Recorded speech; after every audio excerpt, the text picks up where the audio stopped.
Vamos a empezar.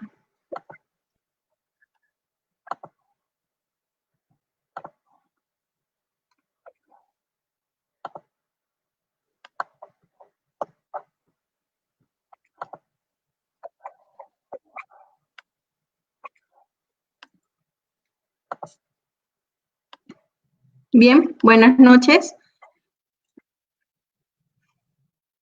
Por favor, si nos confirman, ¿se puede escuchar bien?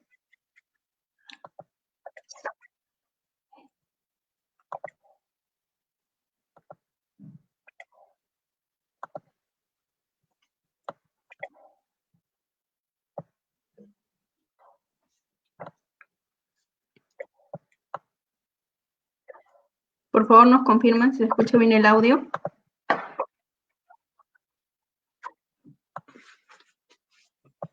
Bien, buenas noches.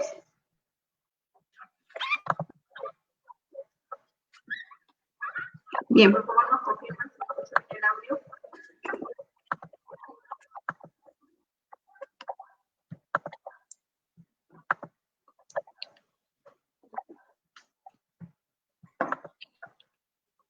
Bien, sin más preámbulos, vamos a dar inicio a esta ponencia de clausura el día de hoy, 27, a cargo del doctor Benji Espinosa, abogado de la Universidad San Martín de Porres, especialista en Derecho Penal, Procesal Penal, Derecho Constitucional, así como Derechos Humanos, pasante de la Corte Interamericana de Derechos Humanos, maestría en Ciencias Penales por la Universidad San Martín de Porres, autor de diversos libros, Litigación Penal, Manual de Aplicación Práctica del Proceso Común, así como aforismos.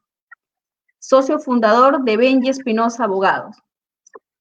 Es un honor para nosotros, doctor, tener en este día aquí de clausura en nuestra primera ponencia virtual de cápsulas jurídicas. Bienvenidos a nuestra plataforma, doctor. Le cedo el uso de la palabra. Muchas gracias, Laura. Te voy a pedir que me ayudes, por favor, con las diapositivas. En primer lugar, agradecer a Cápsulas Jurídicas, un grupo de jóvenes entusiastas que buscan la difusión del derecho, que buscan compartir los conocimientos jurídicos, y ese en realidad es un objetivo y un propósito bastante enaltecedor, y yo los felicito por eso. En efecto, hoy vamos a abordar, dentro de esta primera jornada de ponencias virtuales que se han venido desplegando a través de el grupo de estudios y difusión del derecho, Cápsulas Jurídicas, vamos hoy a hablar sobre qué reglas deben regir cuando el litigante, cuando al fiscal, cuando al defensor le corresponde hacer preguntas a su propio testigo o perito. Es decir, vamos a hablar ahora de las preguntas que se le formulan a quien uno ha ofrecido para juicio, para acreditar nuestra propia teoría del caso, o sea, nuestra propia de los hechos. Debo decir concretamente que el Código Procesal Penal, ¿no es cierto?, utiliza la expresión interrogatorio directo, sí, de manera expresa, cuando se refieren a las preguntas que se van a hacer al propio testigo. Entonces, todo empieza con un interrogatorio directo. ¿A qué le llamamos interrogatorio directo? Vamos a empezar con la definición. ¿Qué es interrogatorio directo? El interrogatorio directo es el primer interrogatorio, es el primer interrogatorio que le hace o que efectúa el litigante a su testigo o a su perito, vale decir, al órgano de prueba que ha ofrecido como prueba en el juicio. ¿Qué es lo que dice la ley? El artículo 378, numeral 2 dice, corregir lugar, primer interrogatorio, el interrogatorio de la parte que ha ofrecido la prueba y luego las restantes. Corresponde en primer lugar el interrogatorio de la parte que ha ofrecido la prueba. La parte que ha ofrecido la prueba hace interrogatorio directo, ¿correcto? Y ya hemos dicho, muy buenas noches a todos los que están presentes, a Celeste, Iván, Ibiza. Ya hemos destacado que hace interrogatorio directo, formula interrogatorio directo el litigante que ofreció la prueba, dice la ley de manera escueta en el artículo 3.2.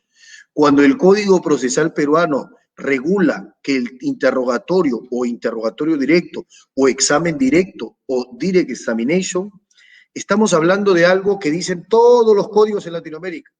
Las preguntas que formula la parte que ofreció la prueba, quien llamó al testigo y empieza haciéndole preguntas, ese hace interrogatorio o interrogatorio directo.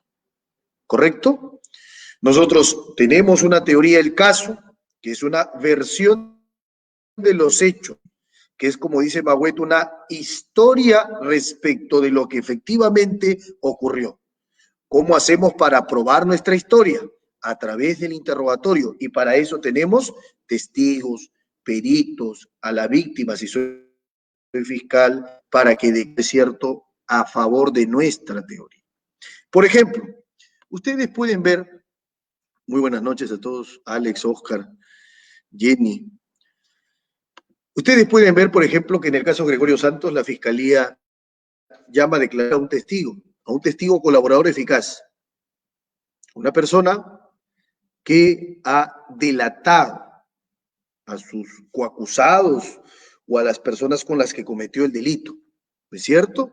Y entonces va a realizar un conjunto de preguntas. Esas preguntas, ¿cómo se llaman? Interrogatorio. Son preguntas que se hacen en forma de interrogatorio. Mientras los alegatos de apertura buscan, el artículo 371.2 habla de que el alegato de apertura debe contener una exposición resumida, breve, de los hechos que se van a probar en el juicio y referirse a la prueba ofrecida y admitida, mientras que el alegato de apertura presenta la teoría del caso, el interrogatorio lo prueba.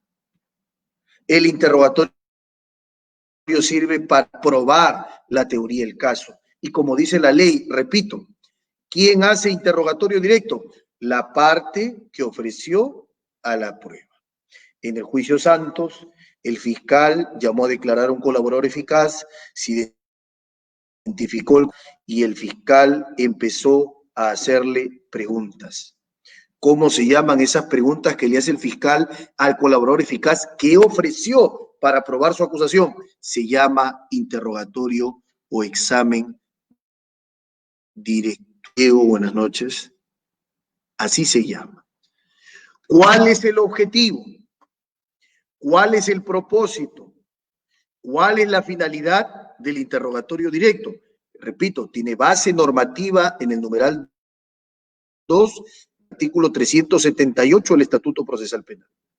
Lo que busca, lo que persigue, el fin último del interrogatorio directo es extraer de los testigos o peritos la información que requerimos para construir la historia, o sea, para construir nuestra teoría. Para probar teoría necesitamos un testimonio y para obtener ese testimonio necesitamos hacer preguntas.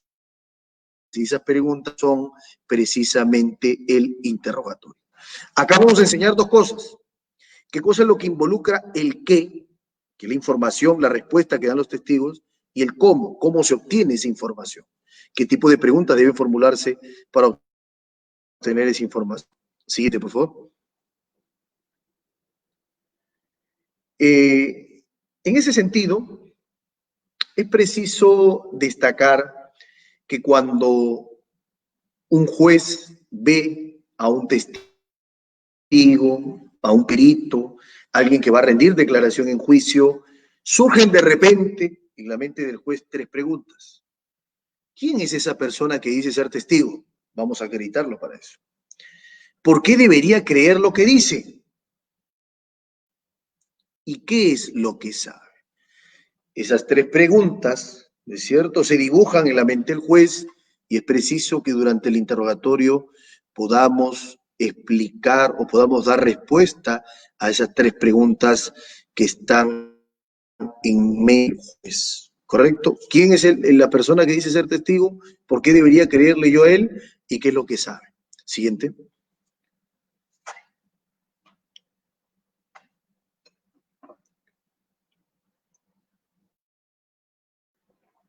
Hay una metodología en el interrogatorio directo. Como el fin del interrogatorio directo es persuadir al juez, construir la historia, probar la teoría del caso, entonces vamos a responder a cada pregunta del juez. ¿Quién es esa persona que dice ser testigo? Entonces debemos presentar al testigo o al perito a través de preguntas de acreditación. En otras palabras, hay que iniciar hablando sobre el testigo o perito. Mejor dicho, hay que hacer que los testigos hablen sobre quiénes son, que se presenten. Para responder a la pregunta del juez de por qué le debe creer a esa persona que dice ser testigo lo que dice, debemos mostrar al juez con preguntas que él sabe lo que pasó, si es testigo, o que tiene realizados en un campo del saber, si es perito. Es decir, tenemos que relacionarlo con los hechos, lo que conoce, o con la capacidad especial que tiene, si es perito. Frente a la pregunta del juez, ¿y qué es lo que sabe esa persona? Debemos entonces hacerle preguntas sobre los hechos o la materia de la cual dictamina si es perito. Vale decir, hay que producir información relevante para probar nuestra teoría del caso, nuestra historia de cómo ocurrieron los hechos.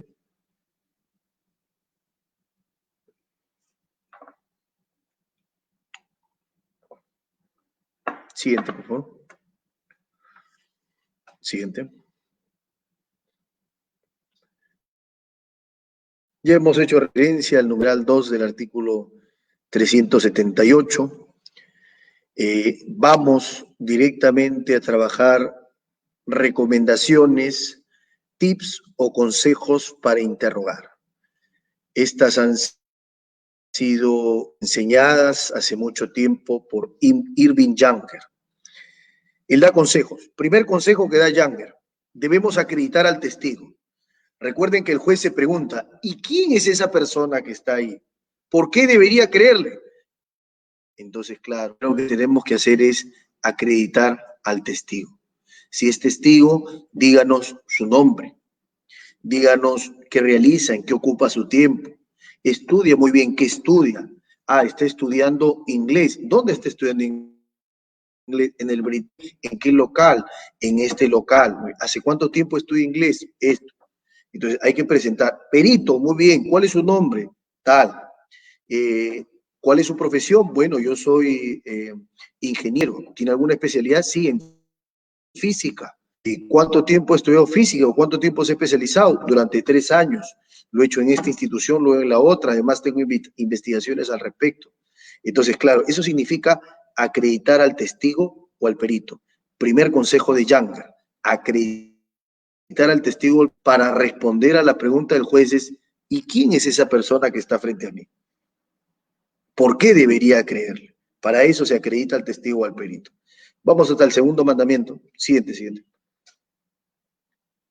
Segundo mandamiento, sencillez, que implica claridad.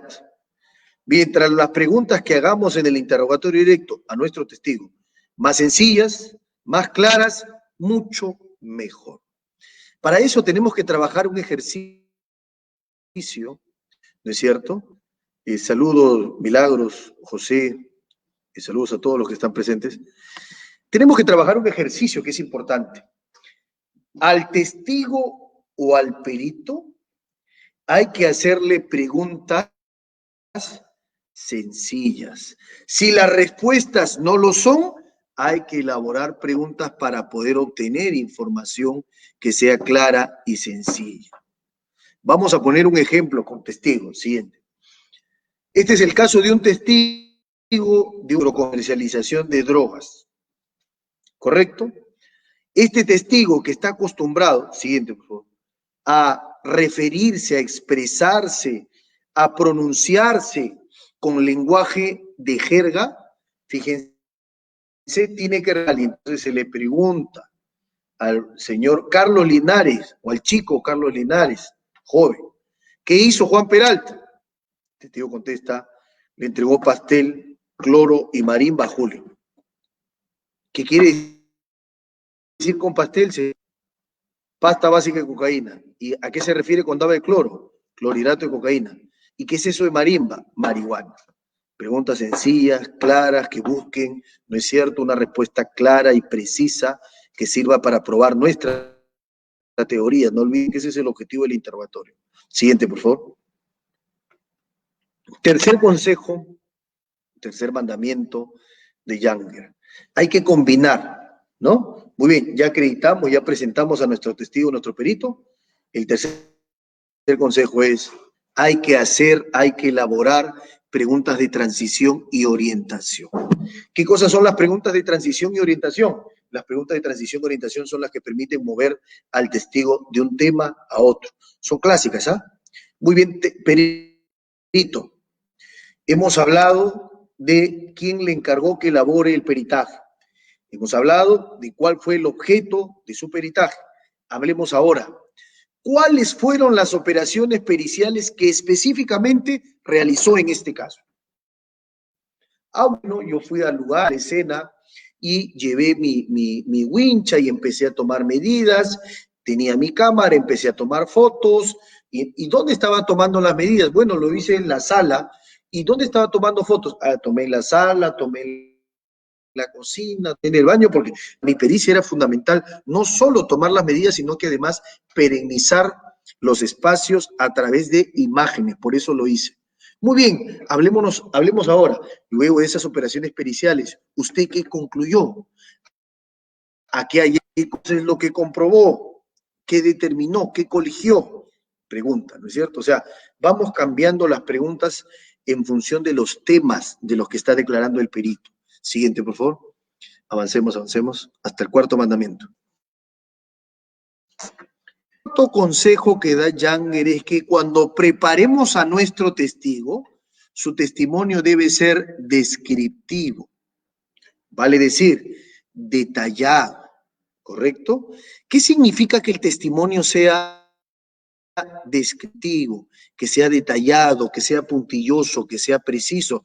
Significa que cuando preparemos a nuestro testigo tiene que dar información respecto de si presenció un hecho, la iluminación, qué personas estuvieron presentes, la distancia, el tiempo, si hubo sonidos, por ejemplo, ¿para qué sirven las personas presentes? Para después llamarlos como testigos de corroboración, para que confirmen lo que está diciendo nuestro testigo. No es lo mismo oír una versión de la boca de una persona que oírla de dos o de tres. Para eso sirve preparar el testimonio y que sea descriptivo. Siguiente, avanzamos. Siguiente, hasta el quinto mandamiento. El quinto mandamiento, consejo, es que hay que controlar el ritmo del examen directo. Es importante controlar. Y cuando se habla de controlar el ritmo del examen directo, cuando se habla de controlar el interrogatorio directo, ¿a qué se está haciendo referencia concretamente? Lo que se está haciendo referencia es que es sumamente importante, saludos hasta Lambayeque, Cintia, es sumamente importante, es crucial en un interrogatorio que podamos controlar el ritmo del testimonio conforme va surgiendo la información. Habrán algunos aspectos del testimonio resulten más importantes que otros y entonces en esos aspectos vamos a bajar un poco la velocidad, vamos a hablar un poco más pausado y vamos a hacer que a través de nuestro ritmo el juez ponga atención en esa parte del testimonio que resulta. Los americanos, por ejemplo, utilizan lo que se llama la técnica de la cámara lenta. Entonces, poner la cámara en lento cuando se van a abordar los aspectos más importantes del testimonio. Siguiente, avanzamos hasta el sexto consejo. El sexto consejo que nos da Younger es el más importante y está previsto en la ley. La ley procesal penal peruana lo recoge en el 378, numeral 4. El artículo 378, numeral 4 dice que el juez debe evitar que el declarante conteste preguntas sugestivas. En un interrogatorio directo no hagan preguntas sugestivas.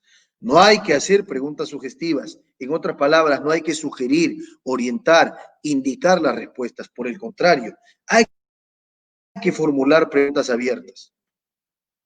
¿Qué cosas son las preguntas abiertas?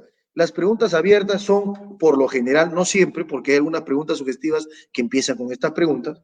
Las preguntas abiertas son aquellas que empiezan con un qué, que empiezan con un cómo, cuándo, dónde, por qué, explique, describa, detalle, informe al tribunal, diga lo que vio, qué es lo que pasó, qué escuchó y dónde estaba usted y qué cosa es lo que vio y de qué manera salió el acusado, o qué gritos escuchó, qué se decía, cuántas detonaciones se escuchó. Esas son preguntas abiertas.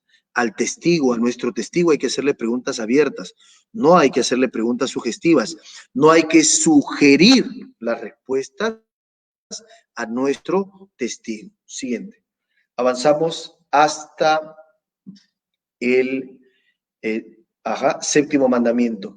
¿Será conveniente, alguna vez se preguntó en el curso, en un interrogatorio directo, anunciar las debilidades que tiene nuestro testigo? ¿Será conveniente anunciar los puntos flacos de nuestro testigo? Depende del caso. Si tienes un testigo que tiene antecedentes penales por falso testimonio, pero esos antecedentes se dieron hace 20 años y de 20 años para acá es un hombre de bien, no ha cometido ni una falta, se comporta bien y quiere aportar como testigo en los hechos, a lo mejor conviene anunciar para que no se saque a relucir en el contrainterrogatorio. ¿De acuerdo? Se puede, o sea, es recomendable a veces, depende del caso, para que el juez perciba favorablemente esta debilidad y para poder minimizar el efecto adverso y evitar que se utilice en el contrainterrogatorio, porque en todo caso, si se llegara a utilizar, ya no tendrá el mismo impacto. Vamos al octavo consejo. ¿Cuál es el octavo consejo del interrogatorio directo? Hay que estar muy atentos. Saludos hasta Cajamarca, Marco, Manuel hasta el hermano país de Ecuador, Adrián, a Hugo.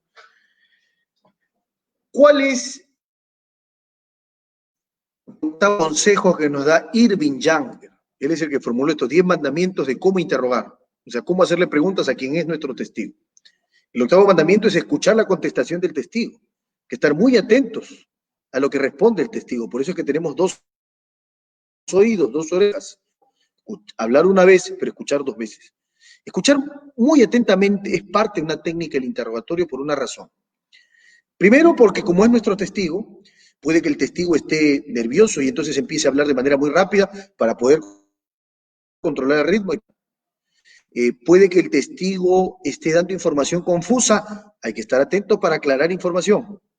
Puede que el testigo esté dando información que afecte nuestro caso y haremos preguntas para poder precisar esos puntos y no hacer que nuestros propios pies. Y además es importante porque si escuchamos muy bien la respuesta del testigo y de repente la contraparte objeta, entonces nosotros estaremos en la capacidad de, levantada la objeción o declarándose infundada o desestimándose la objeción, poder retomar al punto en donde se encontraba. Siguiente, vamos al noveno y penúltimo consejo del profesor Younger.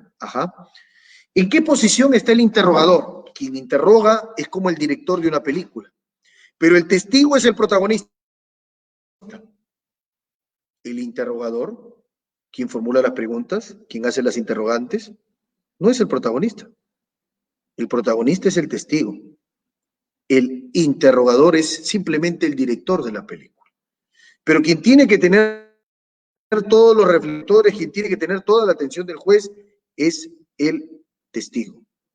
Porque el testigo prueba nuestra teoría, el testigo acredita nuestra historia y nosotros vamos a contar nuestra teoría, nuestra historia en boca de nuestro testigo. Por eso es importante dejarlo hablar a través de preguntas abiertas, no sugestivas. Finalmente, el 10º mandamiento, el 10º consejo que nos da Younger es que hay que hacer un interrogatorio organizado, ordenado, secuencial, por temas, por puntos. Normalmente la fiscalía interrogatorio cronológico para que el testigo informe, no es cierto, qué cosa es lo que vio primero, qué cosa es lo que hizo después, qué hizo al final, no es cierto. Por ejemplo, si son peritos, es mejor seguir la estructura. Es una recomendación, la estructura de su propia pericia, el objeto, las actividades, operaciones periciales y finalmente llegar a establecer sus conclusiones. ¿No es verdad? Pero siempre tiene que estar organizado u ordenado. Yo he compartido diapositivas que son extensas y tienen bastantes ejemplos sobre todos los consejos que hemos dado, que son tomados del profesor Younger, por supuesto. Laura las puede compartir con ustedes con mucho gusto. Lo que quiero ahora es que, terminado esta parte, los que quieren hacer preguntas las hagan. Yo voy a estar atento a la caja de comentarios para que puedan formular preguntas, si es que tienen a bien hacerlas, ¿ya? Si quieren hacer preguntas, háganlas y yo las contesto. Si quieren realizar algún comentario, háganlas y yo lo contesto también. Voy a estar atento acá a la caja de comentarios, ¿sí?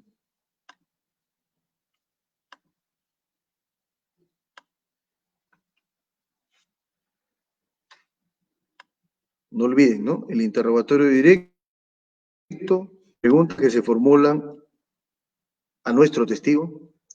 Dicho de otra manera, es el interrogatorio que formula la parte que ofreció la prueba. Eso es lo que dice la ley peruana. Y no dista mucho de lo que dice el Código mexicano, lo que dice el Código colombiano, no dista mucho. En realidad, en general, tenemos una denominación común sobre interrogatorios y contrainterrogatorios en Latinoamérica.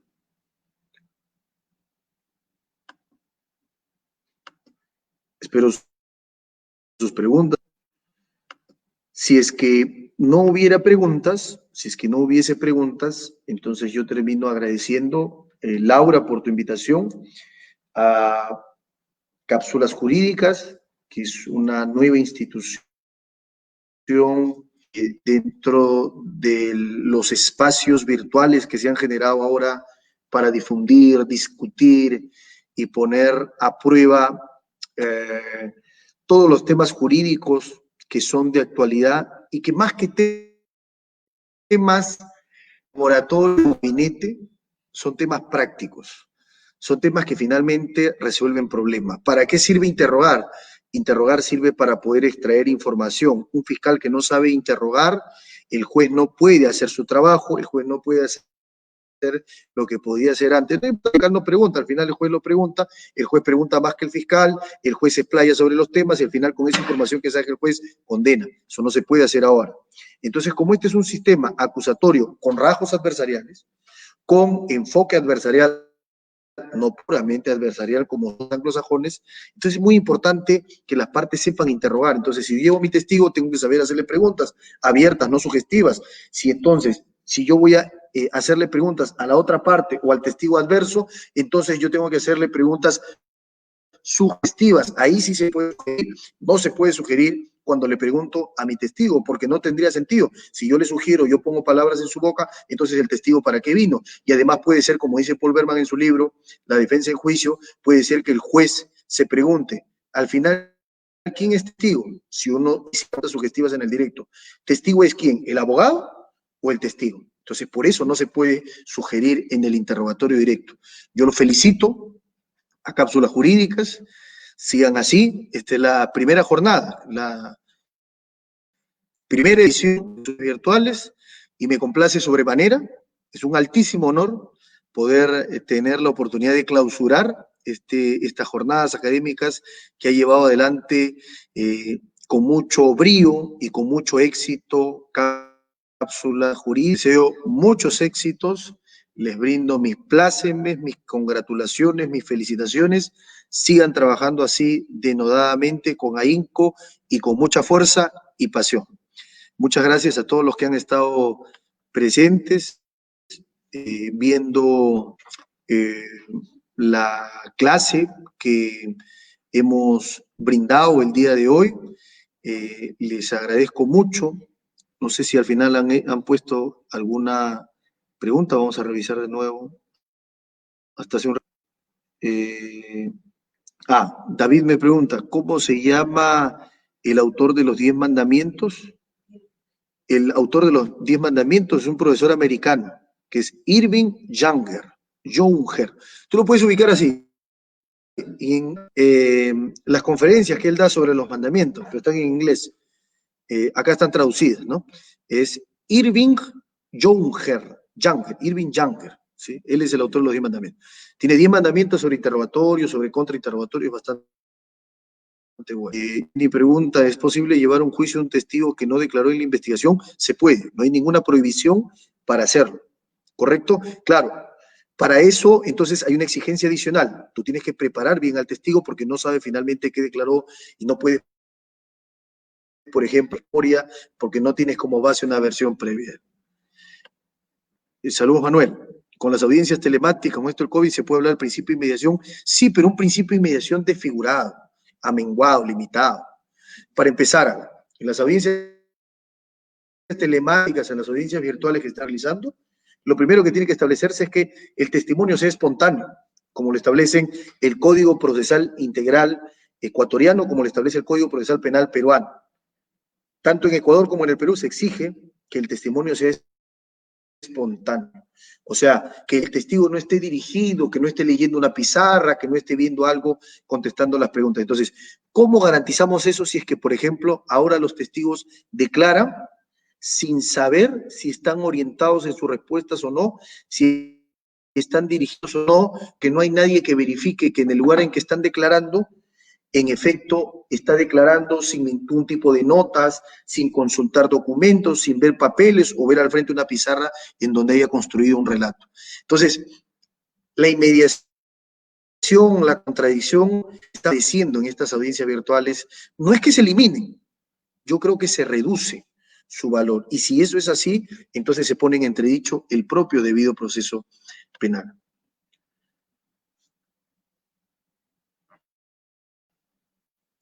Me pregunta Giancarlos, si una persona que tiene una incapacidad, por ejemplo, es muda, pero ha presenciado un delito, ¿puede su versión mediante señas ser considerado como testigo en juicio oral?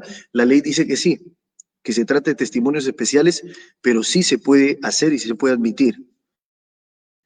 Hugo me pregunta, al interrogar al perito por parte del Ministerio de la Defensa, ¿el juez puede intervenir y objetar las preguntas efectuadas? Mi pregunta va en base a una experiencia que tuvo en el departamento de San Martín. El juez no puede objetar, la objeción es un derecho de las partes. Así lo reconoce el artículo 378, moderar el interrogatorio, puede evitar que el declarante conteste tal, pero lo que no puede hacer es objetar. El juez lo que puede hacer es, señor abogado, señor fiscal, esta pregunta es una pregunta prohibida porque es impertinente, porque es ilícita, porque es hipotética, entonces reformulen. Pero objetar como derecho, el derecho a objeción corresponde a los litigantes, no al juez. ¿Se pueden hacer preguntas abiertas en el contrainterrogatorio? Sí, en el contrainterrogatorio se pueden hacer preguntas abiertas, se pueden hacer preguntas sugestivas. En cambio, en el directo solo preguntas abiertas. ¿Sí? Respondiendo a la pregunta de Darwin. O sea, en el contrainterrogatorio se pueden hacer abiertas y sugestivas. La recomendación es que solo sean sugestivas. Gabriel me pregunta desde Chile, un saludo hasta Chile. ¿Qué tipo de introductor es mejor realizar? Se recomienda preguntar, ¿qué estaba haciendo el día a la tal hora? Claro, esa es una pregunta de transición. Es una pregunta de transición. ¿Para qué empezar a dar muchas vueltas? Voy al punto. Entonces dígame, ¿qué estaba realizando el día tal a tales horas? Para eso yo primero sugiero que hay que sentar bases, ¿cierto? O sea, para llegar a preguntar por el día y la hora en un determinado lugar, hay que sentar bases respecto de quién es esa persona, si conoce el lugar o por qué iba a estar ahí. Entonces, sentamos bases probatorias y luego llegamos a hacer esa pregunta.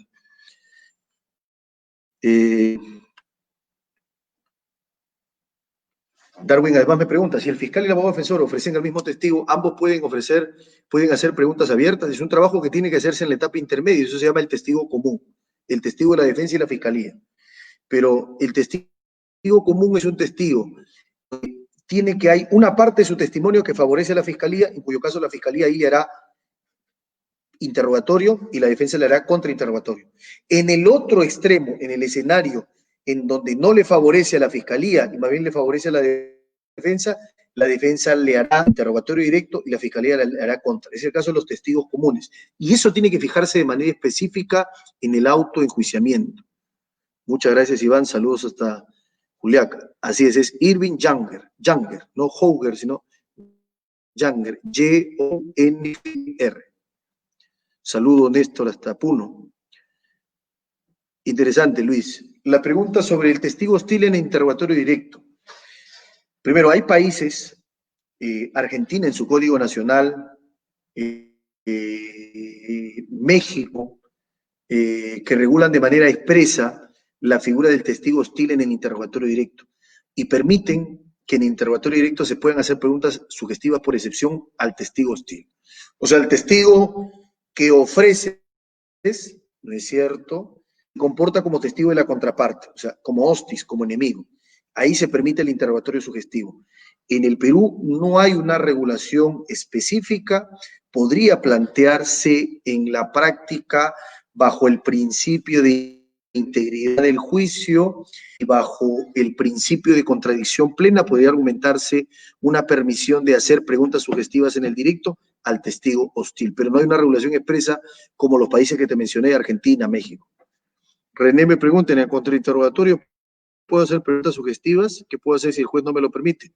Sí puedes, es un derecho que tienes. Si el juez no lo permite, léele el artículo 170, numeral 6, que dice, no se admiten las preguntas sugestivas, salvo estas últimas en el contrainterrogatorio. O sea que en el contrainterrogatorio se pueden hacer preguntas sugestivas.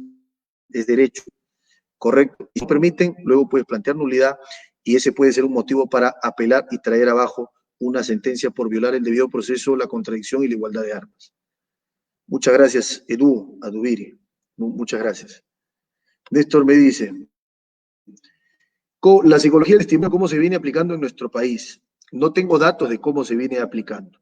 Lo importante, Néstor, es que la psicología del testimonio ayuda como insumo para interrogar y contrainterrogar, para saber las limitaciones que tiene un ser humano, para saber las limitaciones que tiene la percepción de un testigo, para a partir de esos insumos trabajar en el interrogatorio y en el contrainterrogatorio.